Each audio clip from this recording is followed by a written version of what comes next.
Quantum Laser Pointers brings you the infamous double-slit experiment right in the palm of your hand. In 1801, English physicist Thomas Young performed this experiment to determine if light was a particle or a wave. This convenient and affordable double-slit laser was designed for personal enjoyment and education.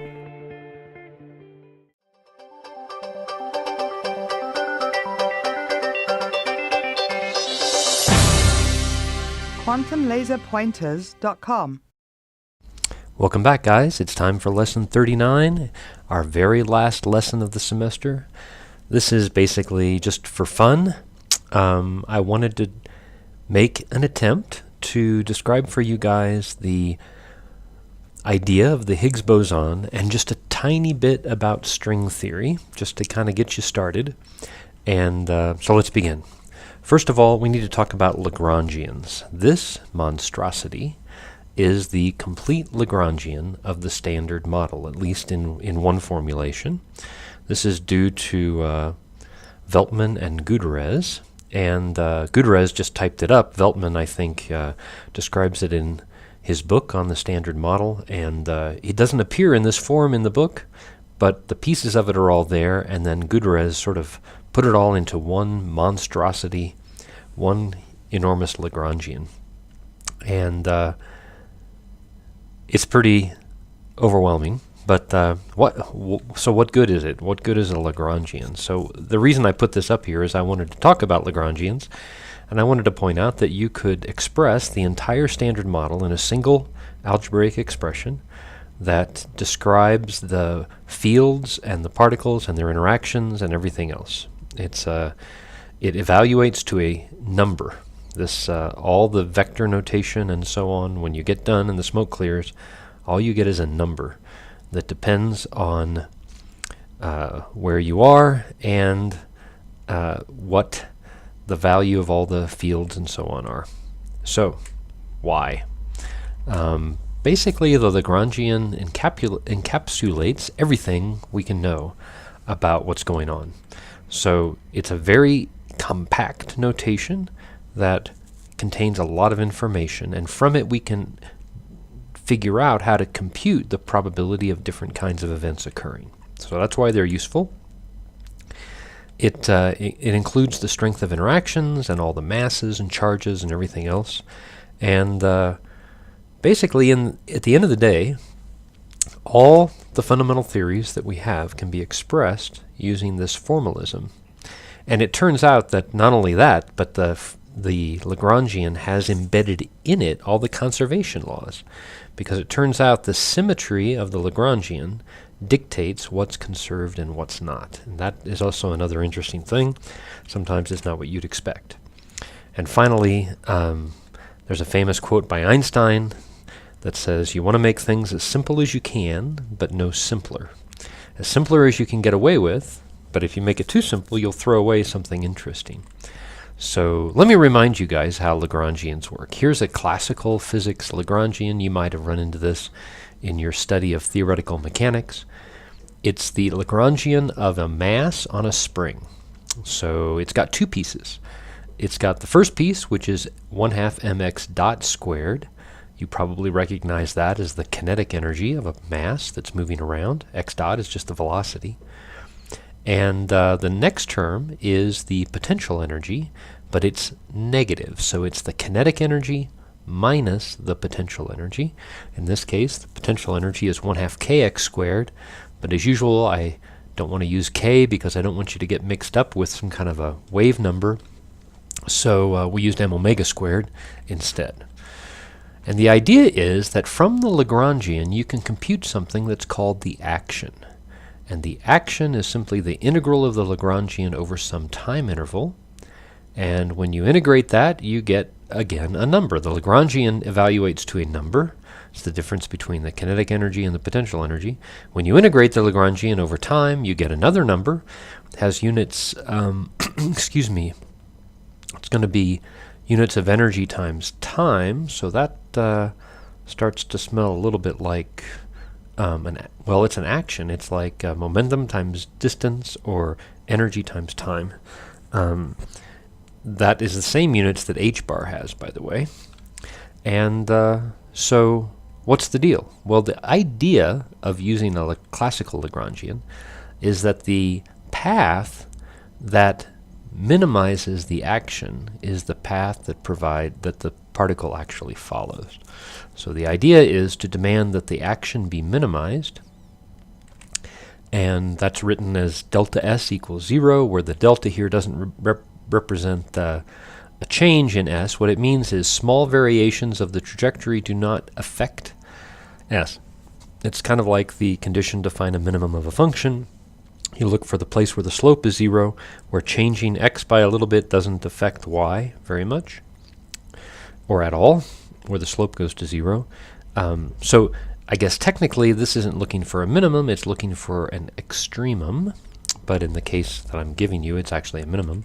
And you can show, and you probably did show when you took your analytical mechanics class, that the requirement that that the variation in S be 0 gives rise to a differential equation that works for any Lagrangian. That is, the time derivative of the partial of the Lagrangian with respect to the x dot is equal to the space derivative of the Lagrangian with respect to x. And in this case, of course, dl dx dot, you can see right away, it's just going to be the momentum. It's mx dot. And the time derivative of the momentum, of course, is mx double dot. Then dl dx is going to be m omega squared x with a minus sign. Minus m omega squared x, of course, that's nothing other than the force. So in this example, you can see that this reduces to force on the right and rate of change in momentum on the left. And so what we have is simply Newton's second law. And you can see right away that that gives you a differential equation for the motion of a mass on a spring. So that's how Lagrangian works in the classical case of a particle moving around in a potential.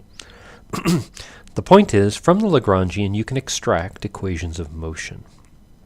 Now, how do we generalize this to a field?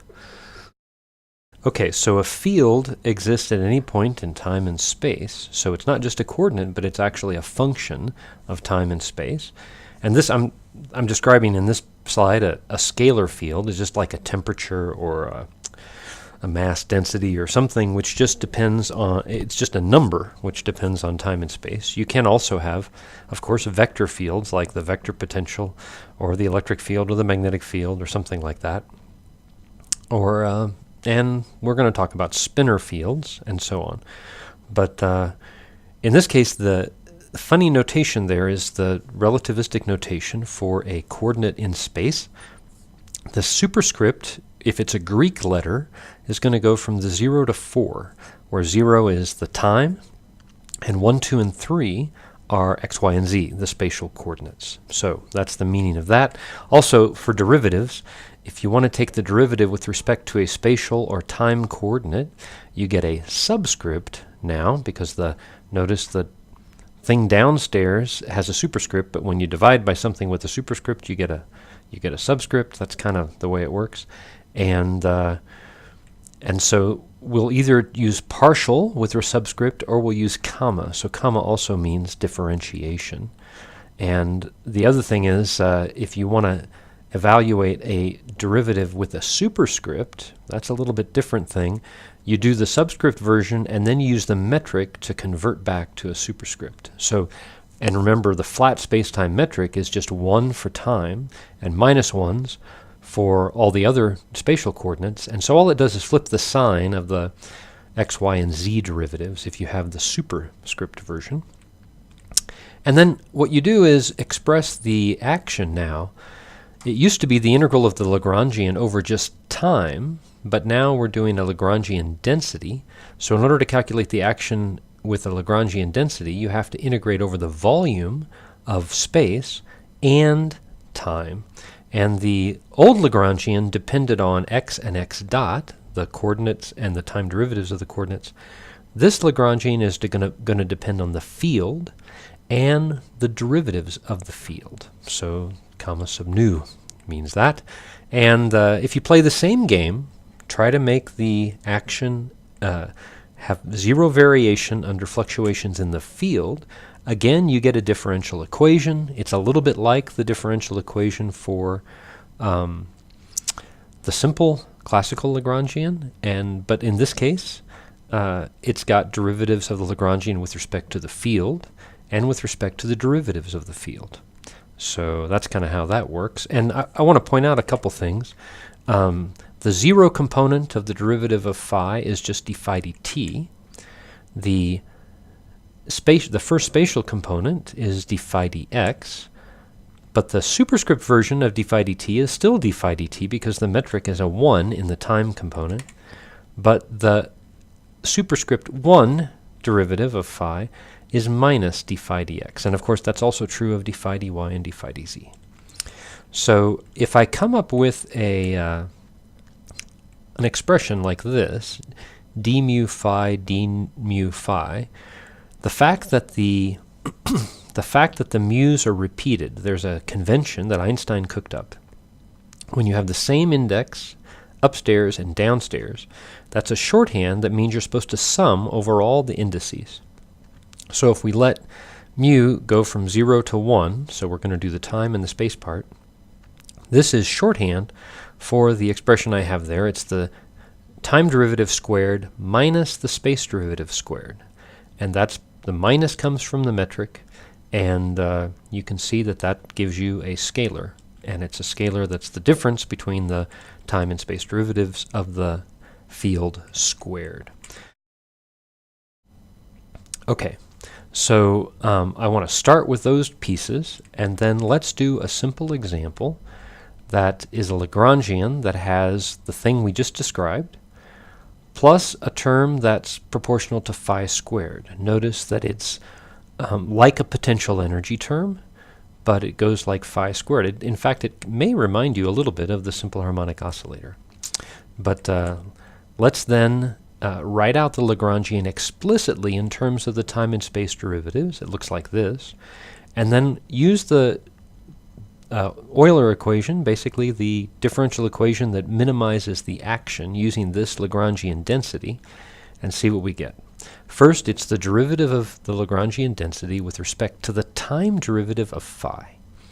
Well, the time derivative of phi comes in squared, so if we take the derivative of L with respect to that, we're going to get d phi dt.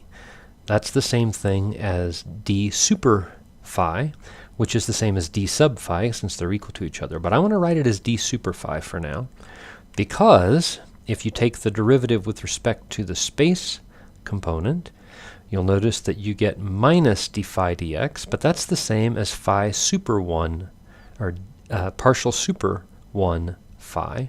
So both of these look like partial super, and what that means is, in general, I can write dl d phi comma mu as partial super phi. In other words, this is a shorthand. It comes out the same for both the time and the space components. That's the idea. Now, let's take what we got there and go ahead and rewrite it. So you can see that if I take the mu derivative of dl d phi comma mu, it's going to be the second derivative phi with respect to time minus the second derivative of phi with respect to x. In other words, I'm using the Einstein summation convention to add those pieces together, and you can see that that's how it comes out. Starting to look a little bit like a wave equation. Now what about the right-hand side? I just want to take dl d phi. The only term that has just phi in it is that mass term. And so we put that in, and we get an expression that looks a little bit like a wave equation, shockingly. And let's look at the pieces. Notice that in our conventional quantum mechanics we've been doing, the Schrödinger equation, that d phi dt kind of looks like an energy. It's minus an energy, squared in this case, if you take the second derivative. And then the second derivative with respect to space looks like a momentum squared. And the last term is a mass term. If we work in units where c is 1 and h bar is 1, which is often convenient, then you recognize here the relativistic relationship between energy, momentum, and mass. And so what we have here is a wave equation that describes a relativistic particle of mass m. This is the so-called Klein-Gordon equation. Now, the other thing is that because phi is a simple scalar, it turns out that it represents a particle with spin 0. And the whole point of that exercise was to notice that if you start with a free field Lagrangian of a particle, you end up with a wave equation, in this case an equation of motion, that tells you how the field behaves. That's the idea.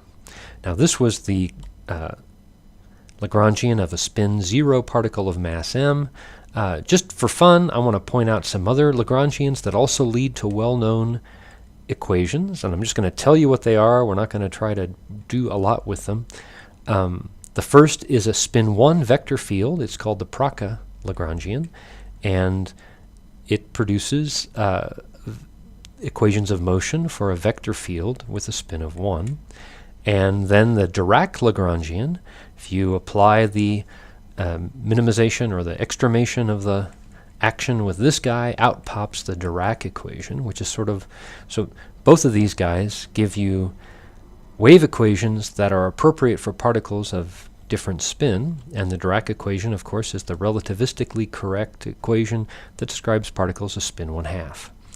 Okay, let's look at the Dirac Lagrangian a little bit, and I want to describe a kind of basically it's the way that conservation laws are related to symmetries in the Lagrangian. At least this is part of the story. There's a great deal of literature on this relationship, the fact that momentum conservation and energy conservation and charge conservation can all be derived through symmetries from the Lagrangian. But here's a simple transformation you can imagine. Let's see what happens if we transform the wave function everywhere by multiplying by a phase factor. This is called a global phase transformation. And the thing you have to realize is that the psi bars in this expression are kind of like complex conjugate. They're sort of spinor equivalents of complex conjugates. And they get, if you multiply psi everywhere by e to the plus I theta, you're going to multiply psi bar everywhere by e to the minus I theta. And you'll notice that psi and psi bar always show up in pairs. There is a spatial derivative on one of the psi's, but if theta is just a number, the spatial derivative doesn't do anything, and you see that the Dirac Lagrangian is invariant under this transformation. So this is called a global phase transformation because we're multiplying the wave function, we're multiplying the field everywhere by a constant phase. Now what happens if we try to do the same trick, but this time we use a local phase? What that means is that at every point in space we're allowed to use a different value of theta. Theta can be now a function of position. Well, if we do that, you see right away there's trouble, because the first thing that the Dirac Lagrangian has in it is a derivative with respect to x mu. And you know, if you take the derivative with respect to x mu, you're going to get a term that's got the derivative of theta with respect to x mu, and that thing is not going to be invariant. In other words, the Lagrangian is not invariant under the influence of a local phase transformation. So that's unfortunate. That means the Lagrangian goes to the Lagrangian minus some junk. But here's an idea. What if we invented a new field? We define gamma to be proportional to theta, and we define a new field which transforms under a local phase transformation, a local phase factor. It transforms in such a way that you have to add a piece to it, the gradient of a scalar, and mix that in the Lagrangian. In other words, put in the Lagrangian a term that's got this new field in it in such a way that when you make a local phase transformation, the extra term that shows up from the Dirac Lagrangian is absorbed by the extra term that shows up from this new field Lagrangian. So that's what we're going to do. And but once we create this new field, this sort of field to pick up the slop that comes out as a consequence of the local gauge transformation, it's going to need a free Lagrangian of its own. And so in this case, we could talk about it's a vector field, and so we could add the Praca Lagrangian. But here's the trouble. While the first part of the Praca Lagrangian, the part that has to do with the differences in the derivatives of the field, it isn't unaffected by this additional piece. The second part that has a nu, a mu, it turns out it is affected, and so we can't keep it. That means that this term, which has mass, has to be 0. So what we discovered is that in order to keep the Lagrangian locally gauge invariant, we can do it by adding a spin 1 field into the thing that transforms under the phase transformation with a kind of a gauge transformation, the same kind of gauge transformation we talked about before. Then everything will work out so long as this new vector field doesn't have any mass. So the full Lagrangian now that is locally gauge invariant, or locally phase invariant, I guess, is going to look something like this. We've got the original Dirac Lagrangian that describes free electrons and positrons. We've got, and that could be, you could think of that as a Feynman diagram, which is a straight line. We've got the this new field, which turns out to be, you can guess already, I suppose, it's the vector potential. It's the vector potential field, and that describes photons. Photons are basically spin 1 particles with no mass. Okay, and what's the thing in between? Oh, of course, photons are the squiggly lines. What's the thing in between? It's the interaction between the spin 1/2 particles and the photons. And so that's our interaction term, and that came for free just by trying to make the theory, the Lagrangian, independent of a local phase variation. That's the idea. So let's think about that.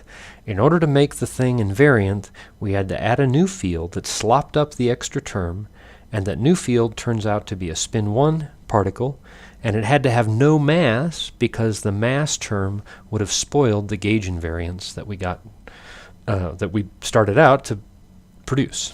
So interesting. Okay, let's march ahead. I know this is very quick and I've left out details, but I just wanted to get the idea out there. Now, here's the Lagrangian density we used for our spin 0 scalar field. And I wanted to point out, and I've already said it basically, but the first term acts kind of like a kinetic energy. The second term acts a little bit like a potential energy. And notice it's the second term that has the mass. The mass came out of the second term in the Lagrangian density. And by the way, this, if you pushed on this same theory, the force, if this field carried a force, the force would behave like the Yukawa potential. This is basically the same field we talked about a few lessons ago, and out came the Yukawa potential. So it's the same idea, but the mass determines the distance over which that interaction is effective. Let's imagine, here, start with a new Lagrangian.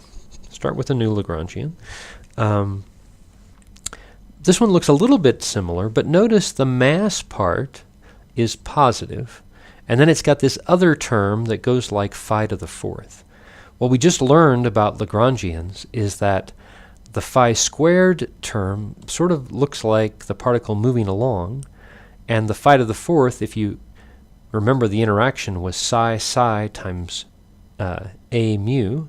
So, and the Feynman diagram had 3 pieces: the electron coming in, the electron going out, and the photon going out. And it turns out there's a connection between the structure of the Lagrangian and terms that can appear in the Feynman diagram. So this phi to the 4th looks like a Feynman diagram where you've got phi coming in, you've got 4 phi's connected together. So this looks like a self-interaction term of some kind, which is mildly interesting. But what I want to point out that corresponds to a potential energy. Remember that Lagrangian is kinetic energy minus potential energy. So the structure of this Lagrangian is that it's got a potential energy that goes like minus 1/2 m squared phi squared plus 1/4 L squared phi to the 4th. And let's think about what that looks like. It's kind of a weird mass term because the mass terms we've been dealing with come in with a minus sign. This one has a plus sign in the Lagrangian, which means the mass is somehow imaginary. And if you graph the potential energy as a function of phi, you'll see what the trouble is. The trouble is that the slope of the potential does go to 0 at the origin, but it's not stable. The mass squared is negative. On the other hand, there are places in the potential where there are minima, and you can see where they are. You set the derivative of u with respect to phi equal to 0. You solve for phi, and you get 2 places where phi has a minimum, and it turns out to be plus or minus m over L.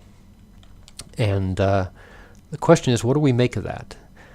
Well, one way to make some sense of it is to let's expand the field around the minima. So we can write eta as phi minus its minimum value, phi minus the value it has when it's a minimum, and then put that back into the potential, put that back into the Lagrangian, and see what comes out.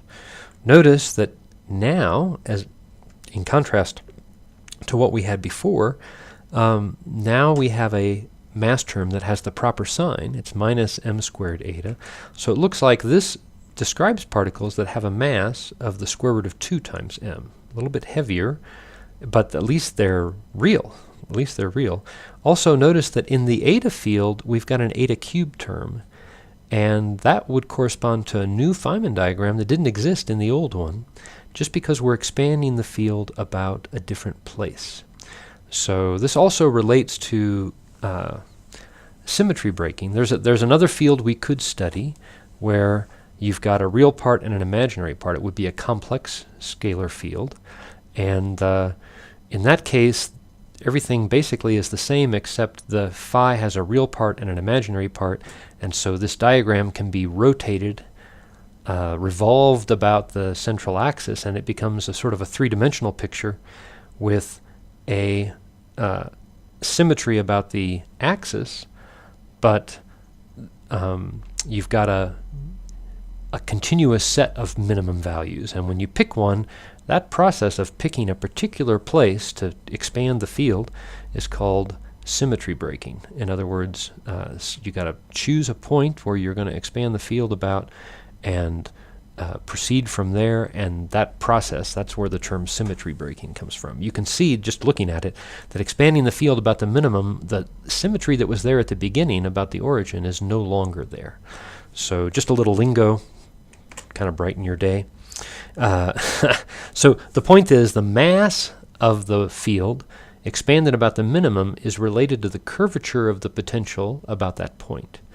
And the other thing to notice is that now the new ground state of the eta field is also going to be the lowest energy state of the phi field, but it's not at a place where phi is 0. In other words, phi has a non-zero value even in its vacuum or ground state. So the phi field exists. What I want to point out is now if we imagine going back to our another Lagrangian, which is kind of a superposition. Imagine we had a Lagrangian that described a free massless field. Notice there's no mass term. Then we have another field that has mass, but a non-zero ground state. So the chi field here is some kind of a field that has a non-zero ground state, and it's got the symmetry breaking and all that stuff. And there's an interaction between the chi field and the phi field. This interaction term effectively behaves like a mass, because the chi field is non-zero in vacuum, it means that even in the vacuum, there's a term here that takes the place of a mass term. And notice that there's a proportionality between this term and what would normally be called mass, and it has to do with the strength of the interaction between the chi field and the phi field. So there you have it. That's also, I forgot to mention it on the slide. I don't want to leave it out. If you go back to the slide that described the interaction between the Dirac field and the photon field, you'll notice that it was proportional to the charge. That proportionality constant has to do with the strength of interaction between the spin 1/2 particles and the photons. The g here plays exactly the same role.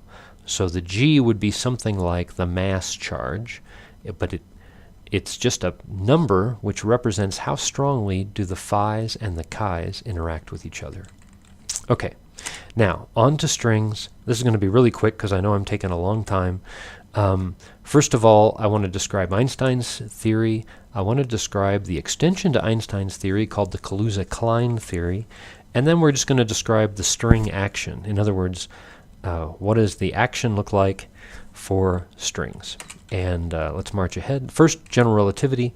The idea of general relativity is that matter and energy distort spacetime. Matter and energy tell spacetime how to curve. On the other hand, spacetime tells matter how to move. Matter moves through spacetime in such a way that minimizes the spacetime distance that it goes, okay?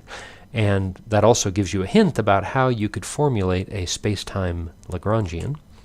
The bottom line is gravity is a geometrical effect. Geometrical in the sense that it has to do with the geometry of space and time itself. So what's the idea of quantum gravity? To generate a theory of quantum gravity, it turns out the field is the spacetime metric. In other words, the thing that corresponds to the field is actually the metric that describes the geometry of space and time.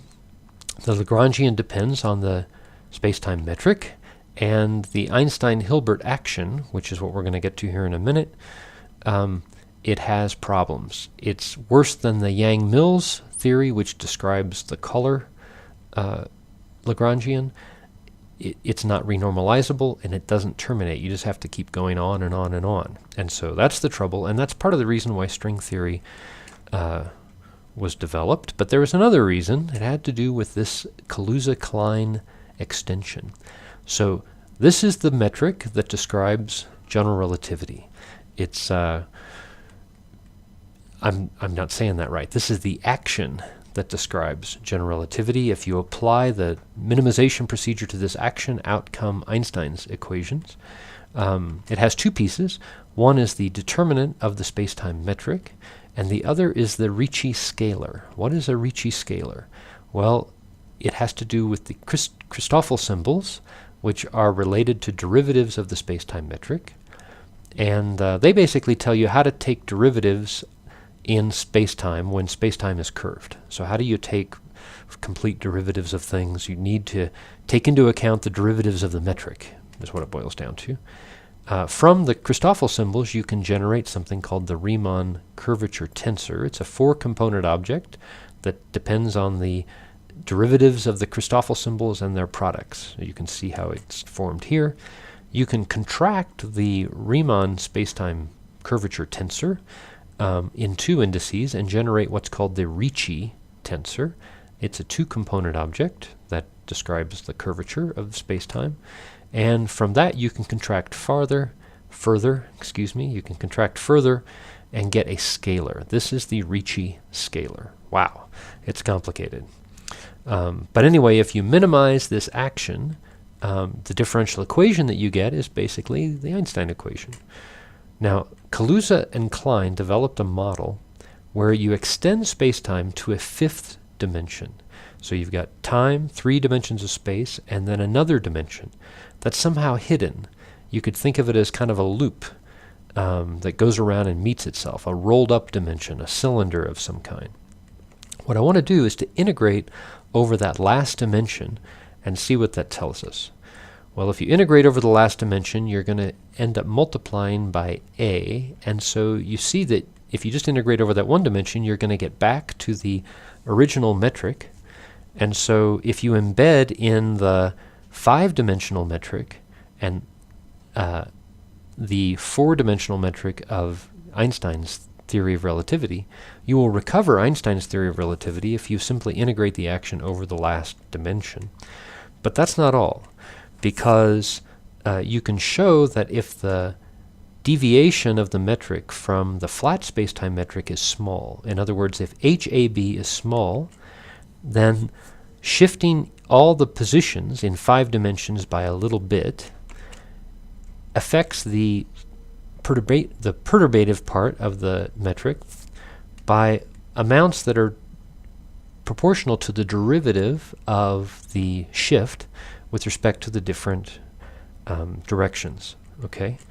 Now, if you make the 4 spacetime components of the shift 0, in other words, you don't shift in real time or real space, or the conventional 4 dimensions of space and time, and you make the shift in the 5th dimension independent of the value of the 5th dimension coordinate. In other words, if the partial with respect to x5 of the 5th component of the shift is 0, then it turns out that the 4 components of the metric don't change, and the 5th component of the metric in the 5 direction doesn't change. However, you will get a shift in the 0 to 4 components of the 5th element of the metric. And so you get a shift that only affects the last dimension in terms of its effect on the metric. But if you identify that vector as a vector a mu, and you identify a E5 as the scalar gamma, you get exactly the same result as the gauge shift that we did back on the Dirac equation. In other words, this behaves just like a vector field from E and M. So the idea is that if you add a 5th dimension, that you can get out of that 5th dimension a force that's not gravity, but it behaves like electricity and magnetism. And you can also show that it's possible to extend to higher dimensions and get something like a Yang-Mills theory. Now, this is all not right, because you end up predicting other things that don't actually happen, but one of the consequences is a force like electromagnetism. And the idea of string theory, at least part of the idea, is to extend the dimensions of space and time to incorporate the properties of all the other forces of nature. So let's talk about that. Basically, this is the action of general relativity. In string theory, you basically come up with an action of strings. So this is an action of a world sheet. A world sheet is kind of like a world line, except it's a 2-dimensional surface in a higher dimensional space. In fact, it could be a 9-dimensional surface in a 10-dimensional space. But a couple of things that does, because we're converting world lines to world sheets, there are no longer any point interactions. And you can show that a lot of the trouble with conventional quantum field theory, with the standard model, is that when we model interactions as point interactions, it leads to infinities. And the hope is that by changing to world sheets and strings that interact over an extended space, that will eliminate some of those infinities. And that is a hope of string theory. The other thing is different string modes, vibrations of strings in different modes in these dimensions, higher dimensions, lead to different energies and then different string properties. So in the current iteration of string theory, it's basically something like a 10-dimensional theory, and those 10 dimensions, the ones you can't see, are sort of wrapped up, curled up tightly in such a way that they don't appear in our everyday lives. and they fit into what are called Calabi-Yau spaces on very tiny scales, and the strings vibrate and have different properties depending on the modes of vibration, is the idea. All string theories have a graviton and other particles, but there's no single string theory yet that predicts the standard model. So interesting. I know this has all been very vague, but it's interesting business, and I hope you decide to pursue it and kind of learn a little bit about it. We'll talk to you guys soon. Quantum Laser Pointers brings you the infamous double-slit experiment right in the palm of your hand. In 1801, English physicist Thomas Young performed this experiment to determine if light was a particle or a wave. This convenient and affordable double-slit laser was designed for personal enjoyment and education.